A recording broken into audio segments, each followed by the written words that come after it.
Dubai में जो लोग रहते हैं वो कितना पैसा सेव कर लेते हैं। अगर एक सिंपल सी इक्वेशन लगा लें कि कोई बंदा कहीं पे भी रह रहा है और वो 20% जो है वो अपनी सैलरी से सेव करता है, तो कोई बंदा अगर यहाँ पे 15,000 दरम की सैलरी ले रहा है, अगर वो 20% सेव कर रहा है तो वो तकरीबन 3,000 दरम बनते हैं, जो तकरीबन आजकल के दौर में तकरीबन 2.5 लाख रुपए बनते हैं। इसी तरह कोई बंदा अगर 10,000 दरम पे और उसके खर्चे 8,000 दरम पे 2,000 दरम सेव कर रहा है 20% के हिसाब से, तो तकरीबन 1.5 लाख रुपए वो बंदा सेव कर रहा है। और 10,000 दरम, 15,000 दरम, 20,000 दरम दुबई में कोई जबरदस्त सैलरीज नहीं है, यहाँ पे नॉर्मल सैलरीज हैं। किसी भी बंदे को 8 साल 10 साल का एक्सपीरियंस है तो कम से कम वो बंदा भी जो है वो इस लेवल के ऊपर होता है। और जब थोड़े से आप सीनियर हो जाते हैं, ऑलमोस्ट 12 ईयर 15 ईयर्स का एक्सपीरियंस आ जाता है, और अगर आप एक अच्छे कॉम्पिटेंट प्रोफेशनल हैं तो आप इजीली 25-30,000 दरम को आप यहाँ पे क्रॉस कर जाएंगे। और अगर आप 30,000 दरम के ऊपर यहाँ पे हैं और आप 20% जो है अपनी सैलरी का सेव करते हैं, तो वो तकरीबन 6,000 दरम बन गए, जो तकरीबन आपके 5 लाख रुपए के करीब बनते हैं पर मंथ। वो बंदा अगर महीने के 5 लाख रुपए सेव कर रहा है तो आप इमेजिन करें कि वो बंदा एक साल के अंदर ऑलमोस्ट 60 लाख रुपए सेव करेगा। अब यहाँ पे एक बड़ी इंपॉर्टेंट बात आप लोगों को बताता हूँ और समझाता हूँ आपको। देखिए, दुबई में एक बड़ी जबरदस्त चीज है और ये चीज आप पाकिस्तान में या किसी और जगह पे आप नहीं कर सकते। दुबई के अंदर डिफरेंट स्टैंडर्ड्स ऑफ लिविंग है।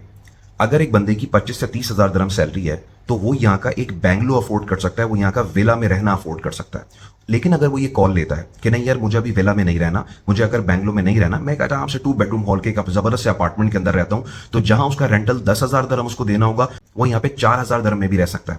तो स्ट्रेट अवे क्या हुआ कि उसने अपने फिक्स्ड एक्सपेंसेस से 6,000 दरम जो है वो यहाँ पे बचा लिए। तो 30,000 दरम को आप देखें कि 20% वो वैसे ही सेव कर रहा था, तो 6,000 दरम सेव हो रहे थे, तकरीबन 5 लाख रुपए की वो सेविंग। और उसके अलावा 6,000 दरम के वो जो अफोर्ड कर सकता था, उसने जानबूझ के वो अफोर्ड नहीं किया। उसने कहा ठीक है यार, मेरी सैलरी तो इतनी है, मैं तो चलो यहाँ पे अभी मुझे इतना अरसा रहना है, चलो मैं 1 से 2 साल थोड़ा सा हल्के लेवल पे रह लेता हूं और मैं सारे जो पैसे हैं वो सेव कर लेता हूं। तो 6,000 दरहम बंदा डायरेक्टली अपनी सैलरी से सेव कर रहा है और 6,000 दरहम अपने फिक्स्ड एक्सपेंसेस को कम करके सेव कर रहा है कि वो अगर 10,000 दरहम वाले घर को अफोर्ड कर सकता है, वो 4,000 दरहम वाले घर में रह रहा है। 6,000 दरहम यहां से सेव कर लिए, तो 12,000 दरहम पर मंथ जो है बंदा सेव कर रहा है, जो तकरीबन आपके 10 से 11 लाख रुपए बनते हैं। और साल की आपकी जो सेविंग्स है ना, वो 1 करोड़ रुपए से ऊपर चली जाएगी। ये मैं उस बंदे की बात करूं जो टॉपर नहीं है, ये मैं उस बंदे की बात करूं जो यहाँ पे 25 से 30,000 दरहम के ऊपर है।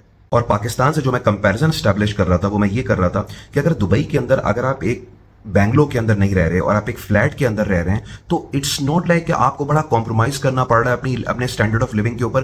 बिकॉज यहाँ पे जो अपार्टमेंट्स हैं, जो फ्लैट्स हैं, वो भी आउटस्टैंडिंग हैं। हर अपार्टमेंट के अंदर यहाँ पे स्विमिंग पूल है, जिम है, सारी फैसिलिटीज हैं, पूरी प्रॉपर मेंटेनेंस है, तो वो भी बहुत जबरदस्त है। अनलाइक पाकिस्तान के जहां पे अगर आप महीने का 1 लाख रुपए रेंट दे रहे हैं और अगर आपको 40,000 पे आना पड़े, 30,000 रुपए पे आना पड़े, तो आपकी जो स्टैंडर्ड ऑफ लिविंग है उसमें क्लियर डिफरेंस आ जाएगा। क्योंकि आप 1 लाख रुपए पर मंथ रेंट के से आप 30 से 40,000 रुपए पे आ गए, तो आप देखें आपको एक क्लियर डिफरेंस आएगा, which is not the case in Dubai. Why? Because Dubai ने एक बेसिक स्टैंडर्ड ऑफ लिविंग हर एक को इंश्योर किया हुआ है। तो ये आपकी मर्जी होती है, यहां पे जो है ना आपकी ये नीड नहीं है, यहाँ पे ना आपकी नीड्स जो है ना वो फुलफिल्ड है। तो आपको यहाँ पे जो है ना सिर्फ आपने विश लिस्ट आपकी होती है कि चलो यार, मैं अभी विला में नहीं जा रहा, मैं बड़े विला में नहीं जा रहा, मैं मेंशन में नहीं जा रहा, वो भी आप अफोर्ड कर सकते हैं अगर सैलरी जबरदस्त है। मैं उसे एक लेवल नीचे रह लेता हूँ 2 से 3 साल, जरा 2-4 करोड़ की मेरी सेविंग हो जाए।